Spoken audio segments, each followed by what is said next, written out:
오늘 아침을 여는 말씀은 아모스 9장 11절에서 15절 말씀입니다.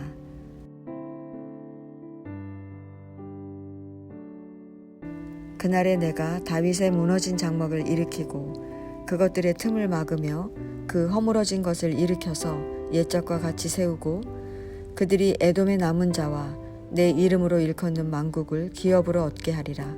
이 일을 행하시는 여호와의 말씀이니라. 여호와의 말씀이니라. 보라, 날이 이를지라.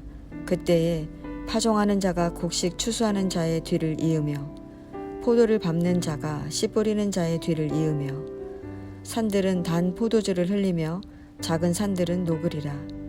내가 내 백성 이스라엘이 사로잡힌 것을 돌이키리니 그들이 황폐한 성읍을 건축하여 거주하며 포도원들을 가꾸고 그 포도주를 마시며 가원들을 만들고 그 열매를 먹으리라. 내가 그들을 그들의 땅에 심으리니 그들이 내가 준 땅에서 다시 뽑히지 아니하리라.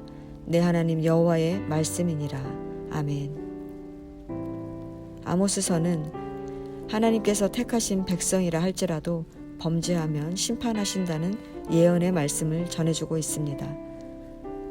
북이스라엘 백성들이 얼마나 죄를 지었는지 그들의 죄가 쌓이고 쌓여 한계에 다다랐습니다. 그들은 돈을 받고 의인을 팔고 신 한 켤레 값에 가난한 자를 팔았습니다. 아버지와 아들이 한 젊은 여인에게 다니고 술 취함과 탐욕으로 하나님의 법을 조롱했습니다. 그들은 힘없고 가난한 자들을 학대하며 상아로 꾸민 여름 별장과 겨울 별장을 지으며 호사를 누렸습니다. 이렇게 그들은 날마다 범죄하면서도 성전에 올라가 제사를 드렸습니다.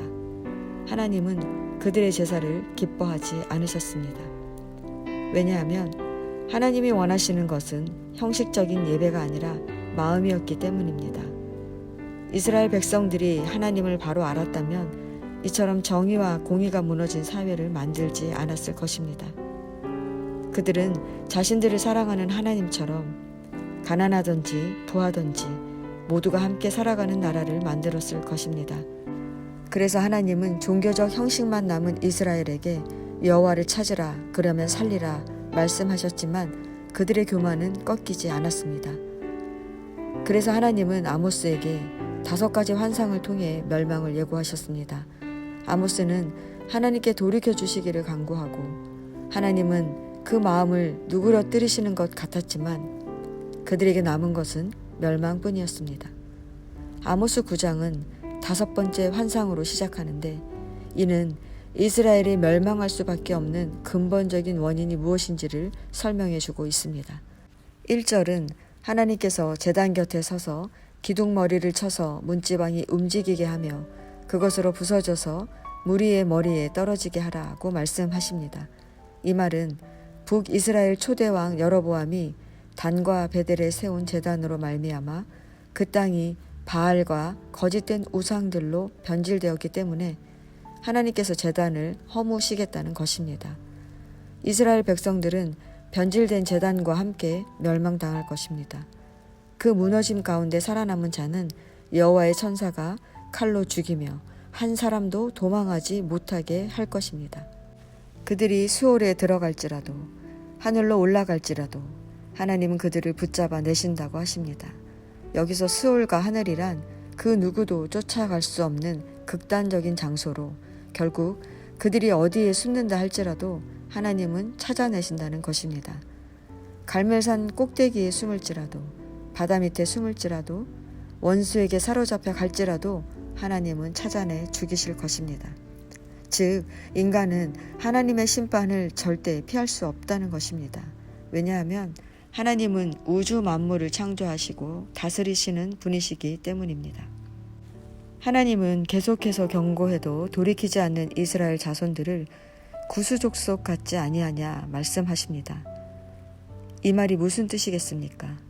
이스라엘이 하나님과 언약을 맺은 백성이지만 죄를 범한다면 다른 민족과 같이 멸망당할 수밖에 없다는 것입니다. 얼마나 안타까운 일입니까? 그런데 이게 끝이면 안 됩니다.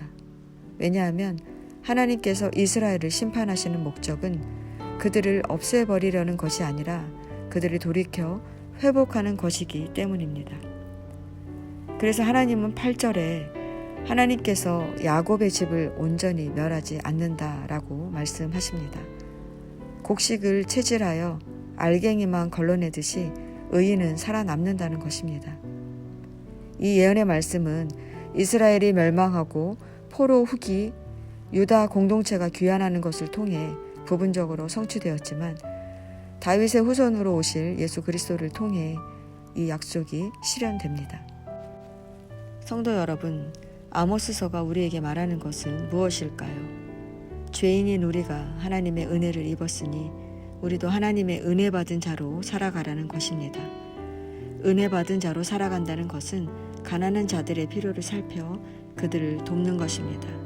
하나님의 사람이라면 이 땅에 더 이상 압제당하고 착취당하는 자 없이 모두가 함께 하나님의 은혜 안에 사랑하며 살아야 합니다. 그런데 우리는 가난한 자들이 눈에 들어오지 않습니다. 우리 자신의 욕구를 따라가는 데 익숙합니다. 어떻게 가난한 자들을 살필 수 있을까요? 그것은 우리가 하나님을 찾을 때 가능합니다. 하나님을 찾는다는 것은 온전한 예배를 의미합니다. 우리가 온전한 예배를 드릴 수 있다면 그 예배는 우리가 하나님의 뜻을 분별하고 말씀대로 살아가도록 이끌 것입니다. 말씀으로 하루를 시작하시는 성도 여러분, 온전한 예배를 드려 하나님이 원하시는 정의를 물같이 공의를 마르지 않는 강같이 흐르는 하나님의 나라를 세우며 사시기 바랍니다.